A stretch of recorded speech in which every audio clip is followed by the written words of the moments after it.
हरे हरे हरे राम राम राम हरे हरे। श्री गुरु ब्रह्मानंद सुदानाथ निताय गौर हरि बोल। श्री गुरु ब्रह्मानंद सुदानाथ निताय गौर हरि बोल। श्री गुरु ब्रह्मानंद सुदानाथ निताय गौर हरि बोल। नारायणं नमस्कृत्य नरं चैव नरोत्तमं देवीं सरस्वतीं व्यासं ततो जयो मुदीरये। भक्त गोष्ठी संगे चैतन्य जय जय शुनिले चैतन्य कथा भक्ति लभ्य হয়।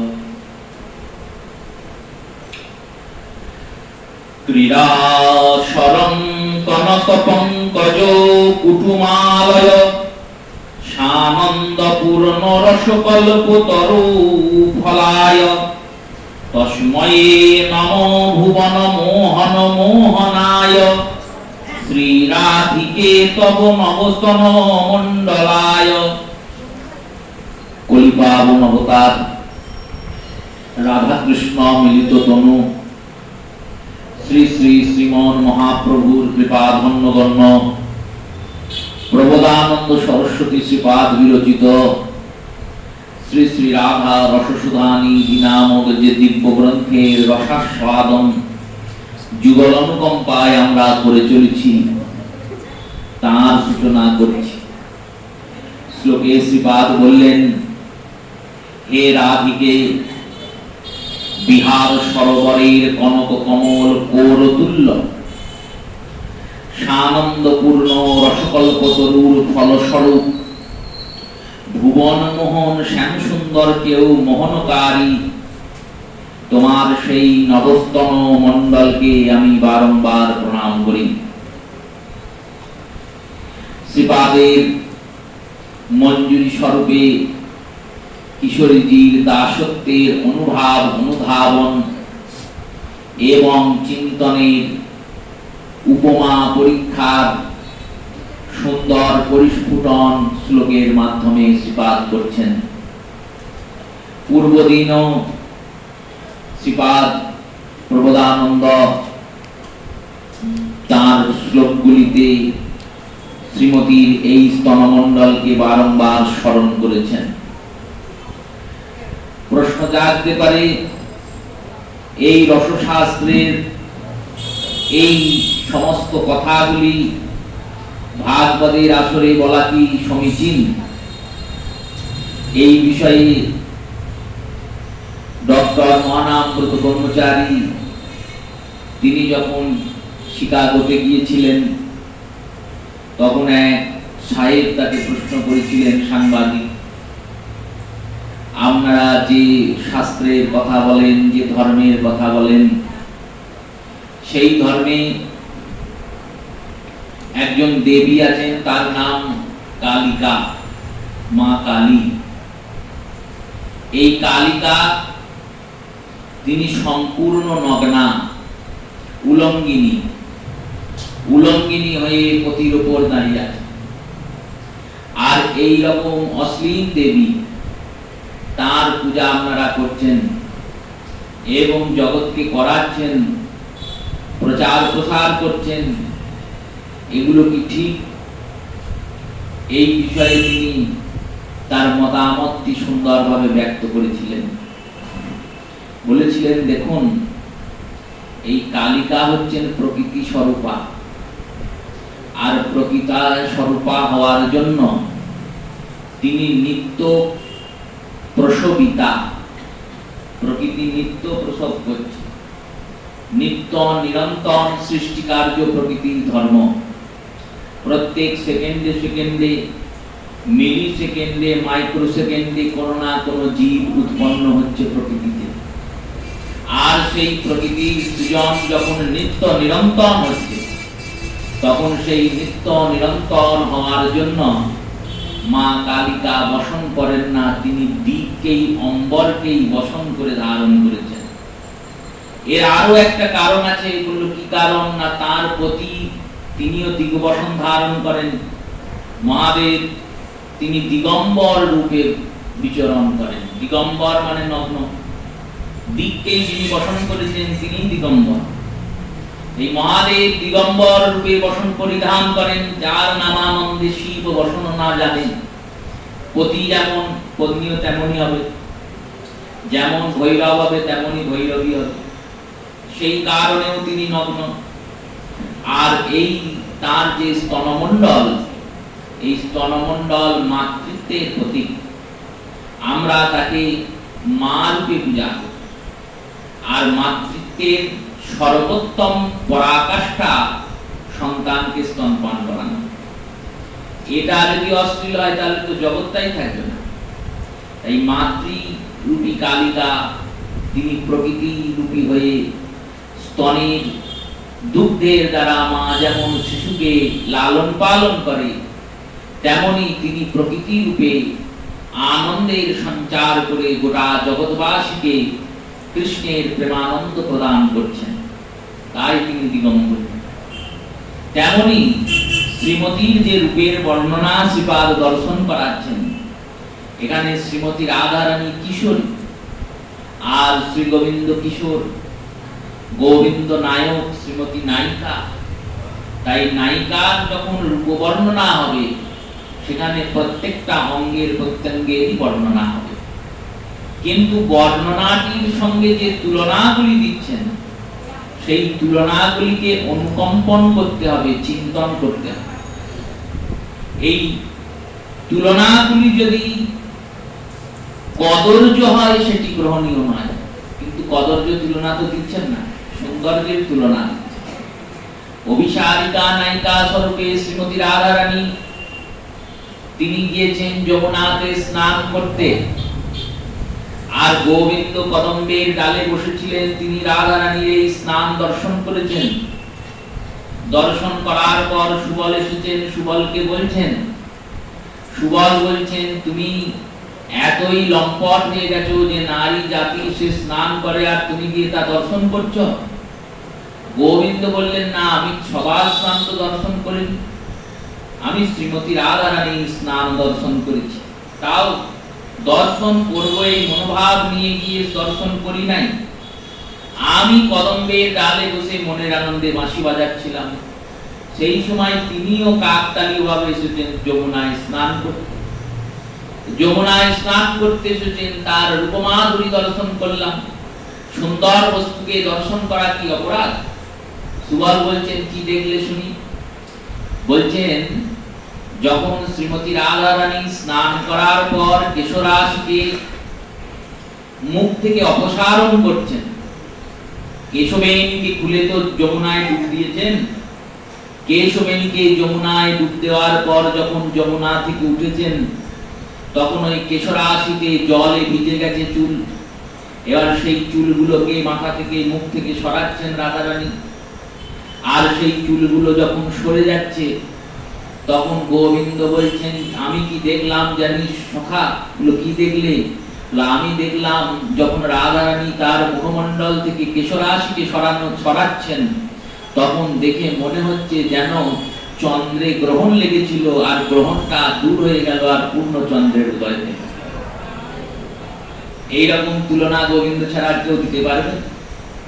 আর এই কেশরাশি যখন রাধারানী অঞ্জল করে আঁচড়িয়ে পিছন দিকে পিঠে মিললেন, আর সেই পিঠ থেকে এক বিন্দু করে জল কেশরাশি থেকে পড়ছে ভূমিতে, তখন আমি চিন্তা করলাম যে আকাশের সহস্র মেঘমণ্ডল মালা একত্রে হয়েছে, আর সেই মেঘমণ্ডল মালা থেকে প্রেম বিন্দু এক বিন্দু করে ঝরছে।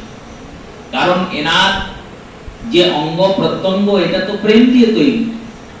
যে প্রেম দিয়ে গোবিন্দ তৈরি হয়েছেন, সেই প্রেম দিয়ে শ্রীমতী তৈরি হয়েছেন। একই প্রেমেরই দুইজন মূরতি, একজন পুরুষ আকৃতি আর একজন নারীর আকৃতি। সেই শ্রীমতীর অঙ্গের বর্ণনা করছেন, কারণ কুঞ্জের লীলায় এই লীলার আস্বাদন করলে হৃদয়ে মঞ্জুরি স্বরূপে সাধনা যারা করেন, তাদের রসবোধ উদ্বুদ্ধি হয়, আর শ্রীমতীর প্রতি অনুরাগ আর উদ্দীর হয়। এই কারণে তিনি বলছেন, ক্রীড়াস্বরং কনক পঙ্কজ কূট মলয়ঃ। পদ্মের কুঁড়ি যেমন, তেমনি শ্রীমতীর স্তনমণ্ডল। কিন্তু সামান্য পদ্ম নয়, কনক কমল। কনক মানে সোনা, স্বর্ণের যদি পদ্ম হয় আর স্বর্ণের পদ্মের কুড়ি হয়, সেই স্বর্ণপদ্ম কুড়ির মতো রাধারানীর স্তনমণ্ডল, সানন্দ পূর্ণ রসকল্পতরু ফল। আর দেখতে কেমন বললেন? রসকল্পতরুর ফলের মতো। কল্পতরু হচ্ছেন গোবিন্দ। গোবিন্দ যদি কল্পতরু হন, তাহলে ফলটা রাধারানীর অঙ্গে শোভিত হচ্ছে কেন? বললেন কারণ গাছ তুমি যত বড়ই হোক না কেন, গাছের সর্বশ্রেষ্ঠ সম্পদ হলো ফল। লোকে আম গাছকে পুঁতে কেন? আম খাওয়ার জন্য। আম গাছটা ছোট আছে, আম গাছটা বিরাট বড় হয়েছে, বড় হওয়ার পরে বিশাল তার আয়তন হয়েছে, কিন্তু একটাও আম তাতে ধরছে না। মনটা কি ভালো লাগবে? লাগবে না। কিন্তু ছোট্ট গাছ, তাতেও দু চারটে আম ধরেছে, আর অতি সুমিষ্ট। ওই সুমিষ্ট আম খেয়ে চিন্তা করবে মানুষ যে যা আমার গাছ লাগানোটা সার্থক হয়েছে। তেমনি শ্রী গোবিন্দ হলেন কল্পতরু, আর গোবিন্দের এই কল্পতরুর বৃক্ষের ফল হচ্ছেন শ্রীমতী রাধারানী। এই রাধারানীর কৃপাতেই আমরা এই প্রেমকল্পতরু শ্যাম সুন্দরকে পাবো, তাছাড়া কোনো উপায় নাই পাওয়ার। এই কল্পতরু ফলায় তস্মৈ ভুবন মোহনায়। দেখুন ইনি কি করেন না, ভুবন মোহনকে মোহন করেন। ভুবন মোহনকে না, ভুবন মোহন হলেন শ্যাম সুন্দর। আজকে মোহিনী একাদশী, তো ভগবান একটি রূপ ধারণ করেছিলেন, মোহিনী রূপ। এই মোহিনী রূপ ধরেছিলেন কেন? বললেন দৈত্যদের মোহন করার জন্য। অমৃতকে দেবতাদের প্রদান করবেন বলে দৈত্যদের কে বঞ্চিত করে দেবতাদের দিতে হবে। দৈত্যরা কামে আসক্ত, তাই অতি সুন্দর নারী মূর্তি ধারণ করেছে। আর নারী মূর্তি ধারণ করে শ্রী ভগবান গোবিন্দ তিনি দৈত্যদেরকে বঞ্চিত করে দেবতাদেরকে অমৃত দান করেছেন। এবার দেবতারা যখন অমৃত পান করেছে, এই মোহিনী রূপের দর্শন করেছে। যখন রাহু কে চিনিয়ে দিয়েছেন সূর্যদেব, তখন মোহিনী রূপ ত্যাগ করে ভগবান পুনরায় বিষ্ণু রূপ ধারণ করেছেন, আর সুদর্শন চক্র দ্বারা রাহুর শিরচ্ছেদ করেছে। রাহু অষ্টম আর নবম গ্রহ রূপে স্থাপিত হয়েছে। রাহু শিরটা, মাথাটা রাহু হয়েছেন, আর দেহটা কেতু রূপে শোভিত হয়েছে। এই 9টা গ্রহের তখন পরিমণ্ডল হয়েছে। এই সব ঘটনা ঘটার পর মহাদেবের কাছে খবর এসেছে দেবর্ষি নারদ এসে মোহিনী রূপের গুণগান করছে। মহাদেব চিন্তা করলেন, আমি ভগবানের সব রূপ দেখেছি, এই রূপটা তো আমি দেখতে পেলাম, আর এটা তো কোনো আবির্ভূত রূপ নয় যে কোনো পিতা মাতার কোল আলো করে গোবিন্দ জন্মাবেন। এটা তো প্রকটিত রূপ, তাই উদ্দেশ্য পূরণ হয়ে যাওয়ার সঙ্গে সঙ্গে রূপটা অপ্রকট হয়ে যাবে। যেমন মৎস্য অবতার উদ্দেশ্য পূরণ হয়ে গেছে, মৎস্য অবতার অপ্রকট হয়ে গেছে। কূর্ম অবতার উদ্দেশ্য পূরণ হয়ে গেছে, কূর্ম অবতার অপ্রকট হয়েছে। এদের জন্মও নেই, তিরোভাব নেই। আবার বরাহ, বরাহের পরে নরসিংহ, এই সমস্ত অবতার প্রকট হন। উদ্দেশ্য নিয়ে প্রকট হওয়ার পর উদ্দেশ্য পূর্ণ হয়ে গেলে নিজ রূপ ধারণ করে ভগবান বৈকুণ্ঠে প্রবেশ করেন। এই রূপে মোহিনীও উদ্দেশ্য নিয়ে প্রকটিত রূপ।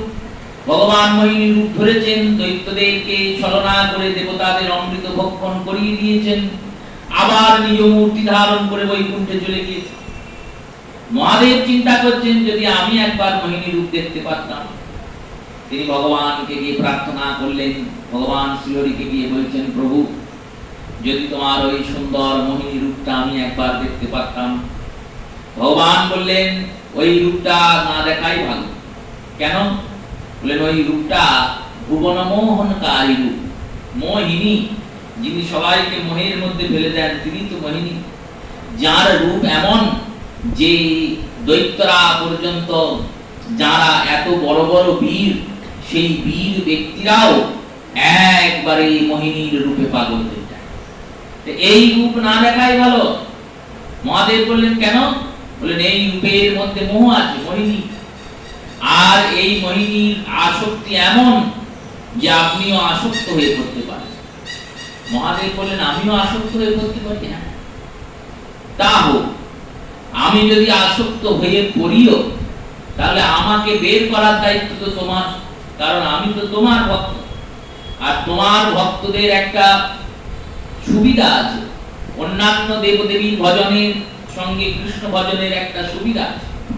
লক্ষ্মীর সুবিধা না, অন্যান্য দেবদেবী কেউ ভক্তদের দায়িত্ব নেননি, বলেছেন তোমরা ভজনা করবে, আমাকে প্রাপ্তি করবে, যদি ভজনা করতে গিয়ে অপরাধ হয় তাহলে সেই অপরাধ আবার ভোগ করবে, এইরকম ব্যবস্থা।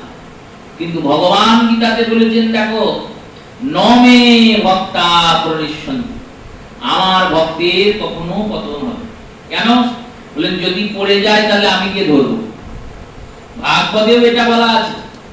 ভাগবতে উদ্ধবজিকে ভগবান বলছেন যদি অন্ধের মতো চোখ বন্ধ করে কেউ আমার দিকে ছুটে আসে, ন স্খলতি ন পততি উদ্ধব, না সে হোঁচট খাবে আর না সে পড়বে। উদ্ধব বললেন এ আবার কি বলছো প্রভু? যদি অন্ধের মতো কেউ তোমার দিকে ছুটে আসে তাহলে অন্ধের মতো ছুটলে তো কোথাও না কোথাও হোঁচট খাবেই, কোথাও না কোথাও পথ ভুলবেই, কোথাও না কোথাও পতিত হবেই। ভগবান বললেন না না, হবে না। কেন? বললেন সে যেমন আমার দিকে ছুটছে, আমিও একটা রূপ ধরে তার পিছনে পিছনে ছুটছি। যখনই সে হোঁচট খাবে আমি গিয়ে ধরবো, আর যখনই পড়ে যাবে আমি ধরে দাঁড় করিয়ে দেবো, পড়তে আমি দেবো না। তাই মহাদেব বলছেন দেখুন প্রভু, আমি যদি আসক্তিতে পড়েও যাই তাহলে আসক্তি থেকে বের করার দায়িত্ব তোমার। ভগবান বললেন বেশ, দেখা যাবে, তুমি এখন কৈলাস যাও। কৈলাসে গেলেন। এবার কৈলাসে গিয়ে দেবী পার্বতীর সঙ্গে মহাদেব একান্ত বিহার করছে।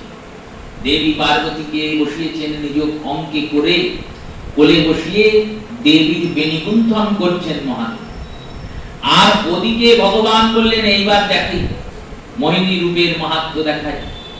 ভগবান মোহিনী রূপ ধারণ করে স্বর্ণকুণ্ডক নিয়ে, সোনার বল নিয়ে খেলা করতে করতে হাজির হয়ে গেলেন সেখানে।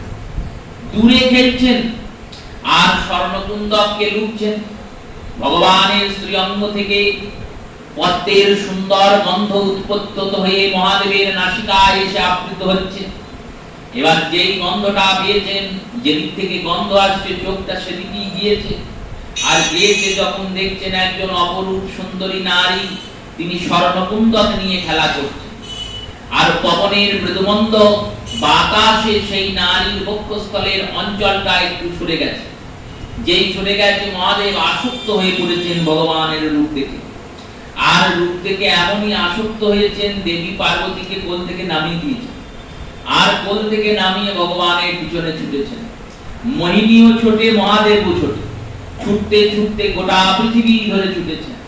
শ্রীমদ্ ভাগবতে সুখদেব গোস্বামী পাদ এই লীলার বর্ণনা দিয়েছিলেন। সেই রূপে ভগবানের মোহিনীর একাদশী, ভগবান মোহিনী রূপ ধরেছিলেন। মোহিনী একাদশী সেই জগৎমোহনকারী ভগবান গোবিন্দ। ওই মোহিনী রূপ যখন ধরেছিলেন ভগবান, তখন দেবতারা, দৈত্যরা, এমনকি মহাদেব তার পর্যন্ত মোহিনীকে পত্নী রূপে পাওয়ার একটা আসক্তি জন্মিয়েছে। কিন্তু একজন ছিলেন যার হৃদয়ে মোহিনীকে দেখে কোনো আসক্তি জন্মায়নি, তার হৃদয়ে মোহিনীকে দেখে স্নেহ জন্মিয়েছিল। সেই দেবতাকে না, সেই দেবতা হচ্ছেন সূর্য। সূর্যদেবের হৃদয়ে জন্মিয়েছিল স্নেহ। তিনি ভেবেছিলেন যদি এইরকম আমার একটা মেয়ে হতো তাহলে আমি তাকে কত যত্ন করে পালন করতাম। সেই সূর্যই বৃষভানু হয়েছেন। আর ওই মোহিনী রূপধারী ভগবানই রাধিকা রূপে বৃষভানুর কুল আলো করে প্রকট হয়েছে। এই তো রাধিকার বৃত্তান্ত। শ্রীমতী রাধিকা তো কৃষ্ণই, কৃষ্ণই রাধিকা। একটা জ্যোতি জ্বলছিল, সেই জ্যোতিকে যখন পঞ্চপ্রদীপ 5টা জ্যোতি জ্বালানো হলো, তখন কি ওই জ্যোতিটা পৃথক হয়ে গেল? বললো না না, পৃথক হলো না, একই আগুনের 5টা রূপ হলো। কিন্তু যেমন প্রদীপের আগুন জ্বলছিল তেমনই জ্বলছে। আবার পঞ্চবদ্বীপের 5টা জ্যোতিও জ্বলছে। আগুনের 6টা ভাগ হয়ে গেছে, কিন্তু 6টা ভাগ হলেও আগুন যেমন একই, তেমনি এক পরমাত্মা দুই রূপ ধরেছেন। দুই পরমাত্মা আবার কলিতে পঞ্চতত্ত্ব রূপে প্রকাশ হয়েছেন। সেই তত্ত্ব তো সেই একই, একই আত্মা। দুই তনু ধরি অনন্য বিলাস রস আস্বাদন করি, সেই দুই তনু আজ হইল এক ঠাঁই, নবদ্বীপে প্রকটিলেন চৈতন্য গোসাই। সেই দুই এক হয়ে গৌর হয়েছেন, এই হলো তত্ত্ব। গৌর সুন্দরের মধ্যেই রাধা কৃষ্ণের অনুভব মাধুর্য আছে। এবার এই যে ভজন বিধি, ভজন শিক্ষা, এখানে কেন কিঙ্করী ভাব অনুশীলন করতে বলা হয়? কিঙ্করী ভাব অনুশীলন করলে যতটা ভগবানকে কাছে পাওয়া যায়, যতটা গোবিন্দের নিকটে পৌঁছানো যায়, অন্য কোনো ভাবে ভগবান কৃষ্ণের অতটা সন্নিকটে পৌঁছানো যায় না। তাই ভগবানকে অতিরিক্ত ভাবে কাছে পাওয়ার জন্য কিঙ্করী ভাবের অনুশীলন করতে বলা হয়। এই কিঙ্করীরা দর্শন করছেন, প্রবোধানন্দ তো কিঙ্করী দাসী। তিনি দেখছেন যে ভুবন মোহনকারী গোবিন্দ তিনিও রাধার রূপে পাগল। তাই বলছেন ভুবন মোহন মোহনায়। ভুবন মোহনকে যিনি মোহন করতে পারেন তিনি হচ্ছেন শ্রীমতী রাধিকা। ডান ঘাটিতে গোবিন্দ দাতা হয়ে দাঁড়িয়েছেন, শ্রীমতী রাধা রানী এসেছেন। সখীরা বলছেন তুমি কে? বললেন আমি দানী। দানী তাহলে দান করো। বললেন না, যে দান করে সে দানী হয় না, সে দাতা হয়। ভগবানের সঙ্গে তো বাক চতুরতায় পারা খুব মুশকিল। ভগবান কি সুন্দর বুঝিয়ে দিচ্ছেন, বলছেন যিনি দান করেন তিনি দাতা, আর যিনি দান গ্রহণ করেন তিনি গ্রহীতা। দান গ্রহণ করছেন। দানী তাহলে কে? বললেন যিনি দান নেন তিনি হলেন দানী। আমি কংসের দ্বারা প্রেরিত মহাদানী। আর মহাদানী হয়ে কি করেছেন না, কংস রাজা নিয়ম করেছে আজ থেকে সংরক্ষণের নিমিত্তে, সিকিউরিটি পারপাসে যারা যারা বড় বড় ঘরের মেয়ে বউ সোনার গয়না টয়না পরে বাড়ি থেকে বেরোয়, হয় সোনার গয়না পরে বেরোনো বন্ধ করো, আর না হলে সোনার গয়না পরে বেরুলে তাদেরকে ট্যাক্স দিয়ে তারপর মথুরায় যেতে। আবার কি নিয়ম, আর কি করলো নিয়মটা? কংস রাজা করেছে। রাধারানী বলছেন তাহলে আমি চিঠি লিখি কংস রাজাকে, আগে আসুক, এসে ঠিক করুক। এমনিতেই কংস রাজা রাধারানীকে চরম ভয় করেন। দেখুন বৃন্দাবনের থেকে কি মথুরা অনেক দূরে? না, খুবই কাছে, বেশি দূর তো নয়। গোকুলে ভগবান ছিলেন, জন্মের পর ভগবানকে নিয়ে আসা হলো গোকুল। গোকুলে নন্দের ভবনে ভগবান লালিত পালিত হচ্ছেন। এবার ভগবানের লালিত পালিত হতে হতে সেখানে পুতনা এলো। পুতনার পর শকটাসুর এলেন, শকটাসুরের পর তৃণাবর্ত এলেন। এই যে অসুরদের আগমন হতে লাগলো, নন্দরাজ স্থির করলেন আর আমরা গোকুলে থাকবো না। গোকুলটা মথুরার খুব কাছাকাছি জায়গা, এই কাছাকাছি জায়গা বলে আমরা সবাই নন্দগ্রামে চলে যাব। নন্দগ্রাম কি মথুরা থেকে বহু দূর? বললো না না, নন্দগ্রাম তো মথুরা মন্ডলের মধ্যেই পড়ছে, ও তো ব্রজমন্ডলের বাইরে নয়, আর মথুরা মন্ডলের থেকে বেশি দূরেও নয়। সেই মথুরা থেকে বেশি দূর যদি না হয়, কংস এত জানা সত্ত্বেও এত জায়গায় অসুর পাঠালেন, এত অসুররা গেলেন, বৃন্দাবনে অসুর গেলেন, কালীনাথকে পাঠালেন, কালীদহে ভগবান উদ্ধার করলেন, বকাসুরকে বৃন্দাবনে পাঠালেন, ভগবান উদ্ধার করলেন, অগাসুরকে ভগবান উদ্ধার করলেন, কেশীকে উদ্ধার করলেন, অরিষ্ঠাসুরকে উদ্ধার করলেন, ধেনুকাসুরকে উদ্ধার করলেন, ভান্ডির বনে প্রলম্বাসুরকে উদ্ধার করলেন। এগুলো তো সব লীলা ভাগবতে। এই সব জায়গায় ভগবানের সমস্ত স্থানে ভগবান এক এক জায়গায় যাচ্ছেন, এক একটা অসুরকে কংস পাঠাচ্ছে, এত করছে। কংস নিজে এলো না কেন? মহাজনগণ বলছেন কংস একবার ভেবেছিল আমি নিজেই যাব। এই নিজেই যাব বলে কংস রথ হাঁকিয়ে গিয়েছেন নন্দগ্রামের উদ্দেশ্যে। এইবার রথ হাঁকাতে হাঁকাতে পৌঁছিয়েছেন বর্ষানা।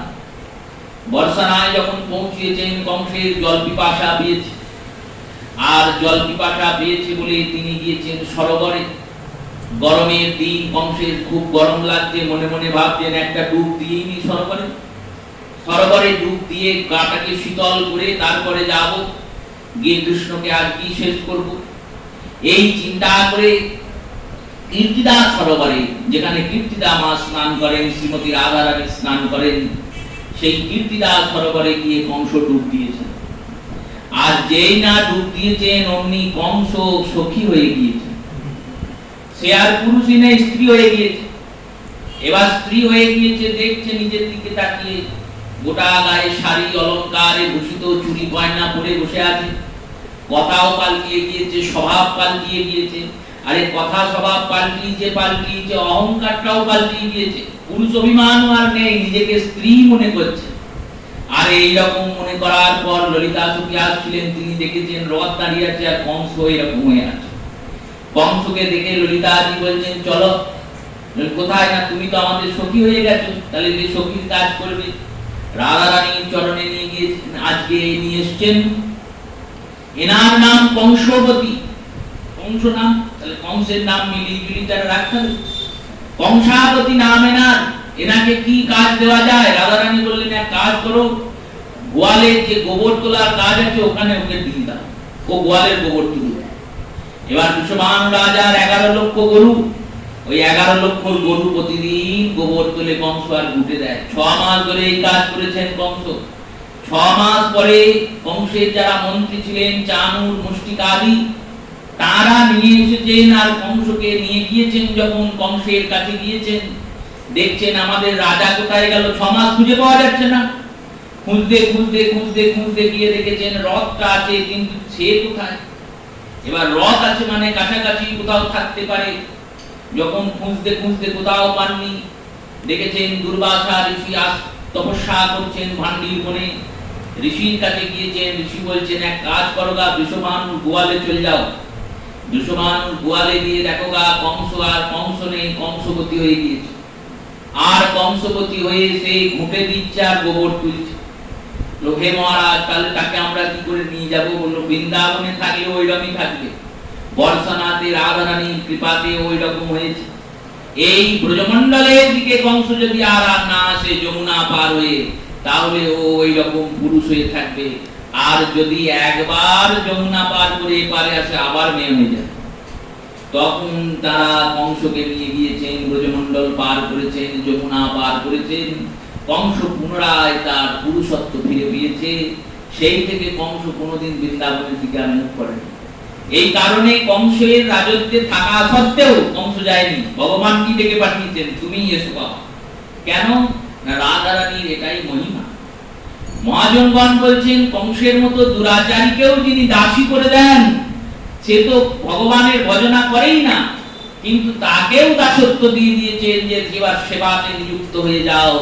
তোমরা যদি রাধারানীর চরণ ধরো, তাহলে তোমরা কি কৃষ্ণ চরণ পাবে না? অনায়াসেই শ্রীমতী অপার করুণাময়ী কৃষ্ণের চরণে তোমাদের নিয়োজিত করবে। রাধারানী বলছেন, আমরা কংসের রাজত্বে থাকি, কংসকে তাহলে পত্র লিখি। ললিতা বলছেন, পত্র লিখবি, সেই পত্র যাবে, তারপর আসবে, এই দুধ, দই, ঘোল সব তো নষ্ট হয়ে যাবে। আর ততদিন আমরা কোথায় যাব? তাহলে আবার বাড়ি ফিরে যাই। বাড়ি ফিরে যাওয়ার পরে তো জটিলা আর কুটিলা অনেক রকম কথা বলবে। ঘরের জিনিস ঘরেই ফিরে এলো, তাহলে কি দরকার ছিল বা এত রোদে বাইরে যাওয়া? তার থেকে বরং এর সঙ্গে একটা বোঝাপড়া করি। কি বলছে দেখি না। গোবিন্দকে বলছেন, কিরকম ট্যাক্স দিতে হবে শুনি। যেমন ব্রিজ পার হলে ট্যাক্স দিতে হয় না? 2 চাকা গাড়ির একরকম টাকা, 4 চাকা গাড়ির একরকম টাকা। সেই রকম যে গয়না পরে বেরোবে বললেই তো হলো না, যে বেশি পরে বেরোবে তার বেশি ট্যাক্স, যে কম পরে বেরোবে কম ট্যাক্স। তা তোমার কিরকম ট্যাক্স লাগবে শুনি। ভগবান বললেন, শোনো, মাথার সিন্দুর আর নয়নের কাজল 2 লক্ষ দান তার মাগে নটবর, বক্ষের কাঁচুলি গলে গজমতি হার 4 লক্ষ দান তাহা করিল বিচার। দেখুন, এই যে দান লীলা, এটা কৌতুক লীলা তো। কিন্তু কৌতুকের মধ্যেও রস লুকিয়ে আছে আর তত্ত্ব লুকিয়ে আছে। 2 লক্ষ দান চেয়েছেন, কোথায় কোথায় বলল মাথায় সিঁদুর আছে, সিঁথির সিঁদুর আর নয়নের কাজল, আর নয়নের কাজল আছে। এই নয়নের কাজল আর সিঁথির সিঁদুর এই দুটির দান চেয়েছেন কত না 2 লক্ষ। যখন 2 লক্ষ দান চেয়েছেন তখন সখীরা বলছেন আমরা তো 2 লক্ষ দেব না। কেন না তারাই দেবে 2 লক্ষ, 2 দিকে যার আছে লোক, আমাদের রাধা শ্যাম লক্ষ, তাই আমরা তো দেবো না, আমাদের তো একটাই লক্ষ্য। লক্ষ্য মানে দিক, লক্ষ্য শব্দের অনেক অর্থ হয়, একটা অর্থ যেমন সংখ্যা তেমনি একটা অর্থ হলো দিক, তাকানো। যাদের 2 দিকে তাকানো স্বভাব আছে তারা 2 লক্ষ দেবে। আর ভগবানও এই জন্যই 2 লক্ষ দান চেয়েছেন। সিঁথির সিঁদুর হচ্ছে সংসার আর নয়নের কাজল হচ্ছে দৃষ্টি। যে সংসার ভোজ্যে আর দৃষ্টি দিয়ে গোবিন্দকেও দেখছে সেই ব্যক্তির লক্ষ্যটা 2 দিকে, এক গোবিন্দের দিকে এক সংসারের দিকে। আর এই 2 দিকের ব্যক্তিরা যদি 2 লক্ষ ঠিক রাখে তাহলে সে অবশ্যই গোবিন্দ চরণ পাবে।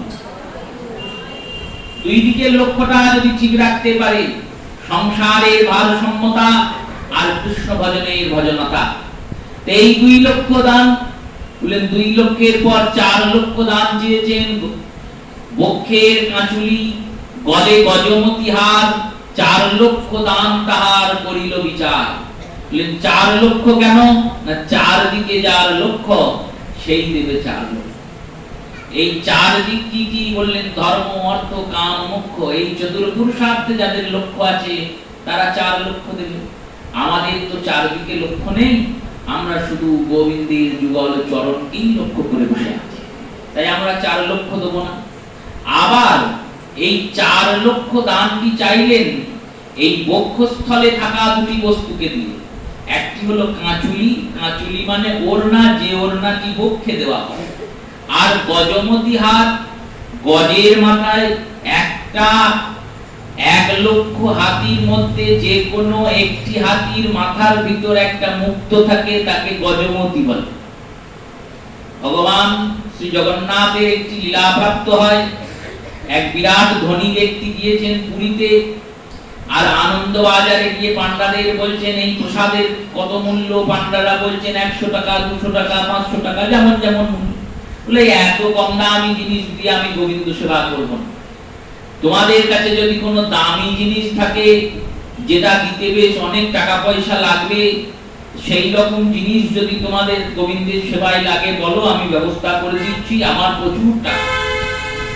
এই কথা যে পান্ডারা শুনেছেন, পান্ডারা দেখলেন দাঁড়া তোর মজা দেখাচ্ছে। ভগবানকে গিয়ে বলছেন প্রভু এর ধনের অহংকার আছে, অর্থের প্রচুর অহংকার, এর ব্যবস্থা করো। জগন্নাথ বললেন বেশ, ওকে গিয়ে বলো আমাকে 1 খিলি পান দিতে, তাহলেই হবে। বললো 1 খিলি পান? বললেন হ্যাঁ 1 খিলি পান, 10টা নয়, 5টা নয়, 20টা নয়, 1 খিলি, একটা পান দিতে হবে। কিন্তু ওই পানটাতে যেন গজমতি মুক্তোর গুঁড়ো থাকে।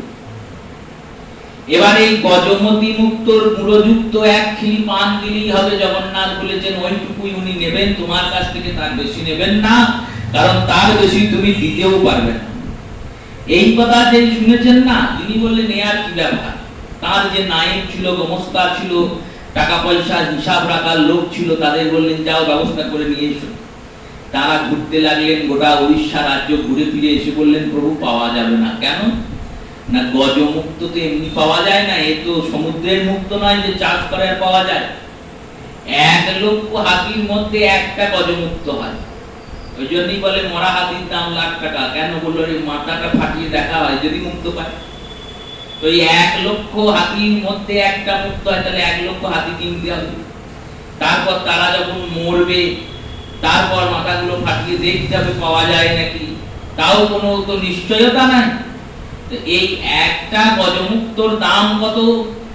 একটা গজমুক্তের দাম হচ্ছে একটা রাজ্য। তখনকার দিনে সীতা দেবী এই গজমুক্তের হার হনুমানজিকে দিয়েছিলেন, আর হনুমানজি দাঁতে ছিঁড়ে টুকরো টুকরো করে ফেলে দিয়েছিলেন। যে হারে রামচন্দ্রের পরশ নাই, রাম সীতার দর্শন নাই, সে আমার কাছে মূল্য নাই। এই স্থানে বিভীষণ বাল্মীকি রামায়ণে হনুমানকে বলছেন, তুমি সত্যি মর্কট। মর্কট মানে বানর, তোমার কাছে এর কোনো মূল্য নেই। এই এক একটা মুক্ত দিয়ে এক একটা রাজ্য কেনা যাবে। কত দামি জিনিস সেই গজমুক্ত মালা শ্রীমতী রাধা রানীর গলায় দুলছে। দুষ্মান রাজা গড়িয়ে দিয়েছেন, পড়ে আছেন। গোবিন্দ বলছেন, ওই বক্ষের কাঁচুলি আর গজমতি হার, 4 লক্ষ দান তাহার করিল বিচার। 4 লক্ষ দান দিতে হবে। কেন না, বক্ষস্থলের ভিতরে অন্তঃকরণে 4টি বস্তু আছে। একটির নাম মন, একটির নাম বুদ্ধি, একটির নাম চিত্ত, আর একটির নাম অহংকার। আর আমাদের এই 4 জন কোন সময় এক নয়, 4 জন 4 রকম। 4 ভাই 4 দিকে যায়। মন একটা ভাবছে, তো বুদ্ধি একটা চিন্তা করছে, অহংকার আবার অন্যরকম চিন্তা করছে, চিত্ত আবার অন্যরকম ভাবছে। এই মন বুদ্ধি চিত্ত অহংকার 4 দিকে 4 রকম যায় বলে ভগবান বললেন, তোমাদের 4 দিকে লক্ষ্য, একদিকে লক্ষ্যই নেই। আর সখীদের, বৃন্দাবনের ভগবানের ভক্তদের বললেন, তাদের ওই 4টেই ভগবানেরই চিন্তা করে।